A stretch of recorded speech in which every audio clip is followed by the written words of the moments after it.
I've known two things since I was a little kid. One, that I was going to be a minister. Second was that there was something different about me. I realized that I was attracted to the same sex. I was gay. And so knowing both of those things really forced me to study, learn more, really forced me into scripture, really forced me into a lot of prayer time to try to figure out how I'm going to navigate both of those things. And for a long time, the answer was choose God, not sexuality.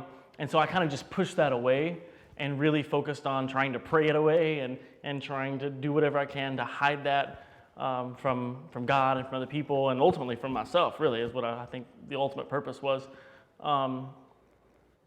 If someone says, why don't you just leave the church and go be gay?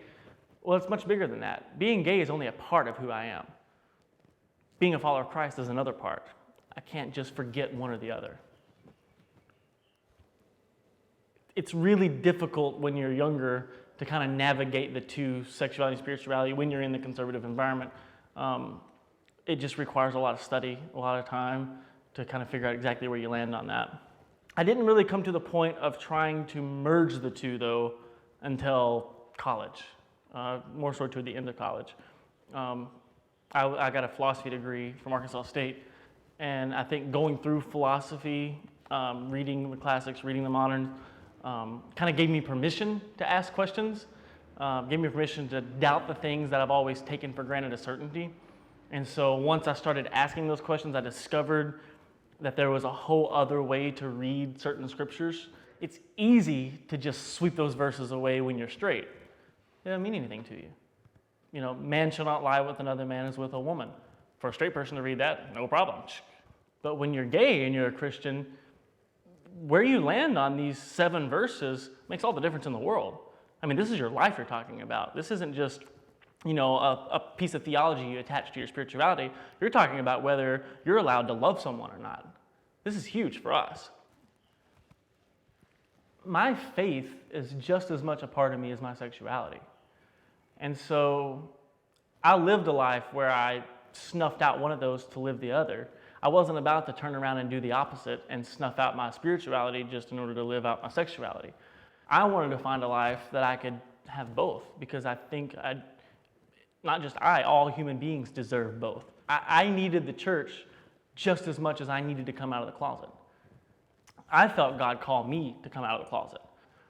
And I came home from work, and I turned on the news, and a 15-year-old kid killed himself because he was gay and he lived in a conservative household, and completely crushed me. I don't know what it was about that specific case, but God used it. It just completely crushed me, because it took me back to when I was 15 and I wanted to kill myself because I was gay and living in the conservative world.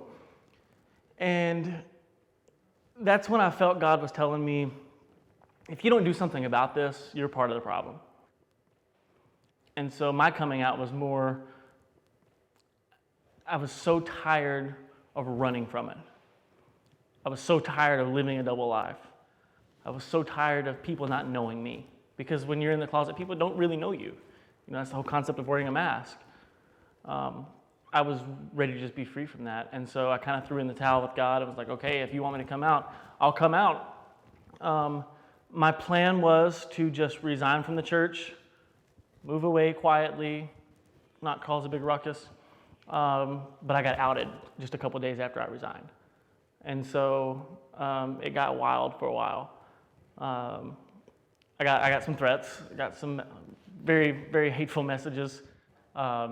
All the people that just a few days before heralded me as, a great minister of theirs, and now they're saying, I wish you would have never come here in the first place.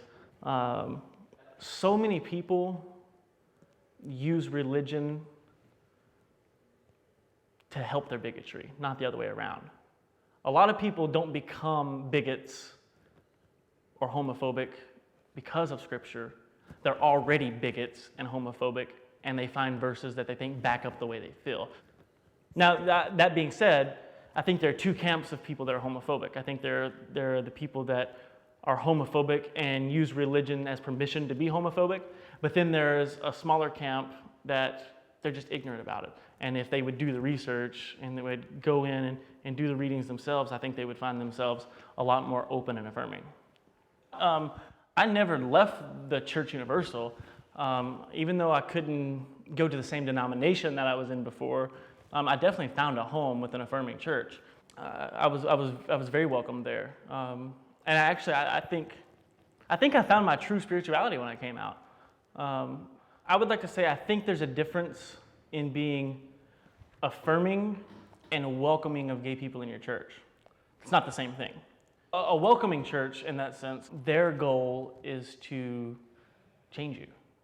Their goal is to say, come in and worship with us, and by worshiping with us, you're going to eventually not be gay anymore. You're going to eventually at least live a celibate life, one of the two.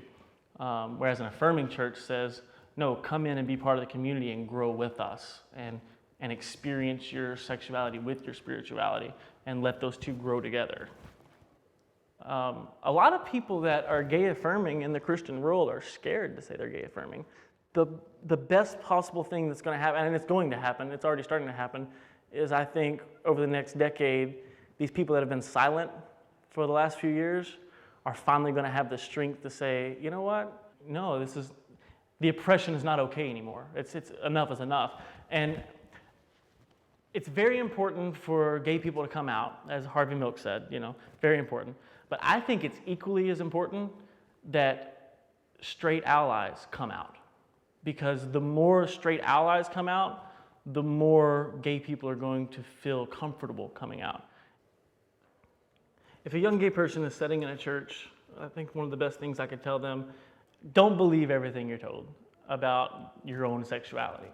Do your own reading, do your own studying. There's hope. There's life out there waiting for you.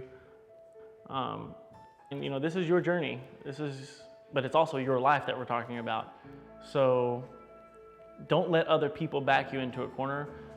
You don't need their permission to be a follower of Christ. You're a follower of Christ because you choose to follow Christ. And if someone else doesn't think you can really be a Christian and being gay, you don't need their permission to live that out. It's your spirituality, it's your sexuality, own it.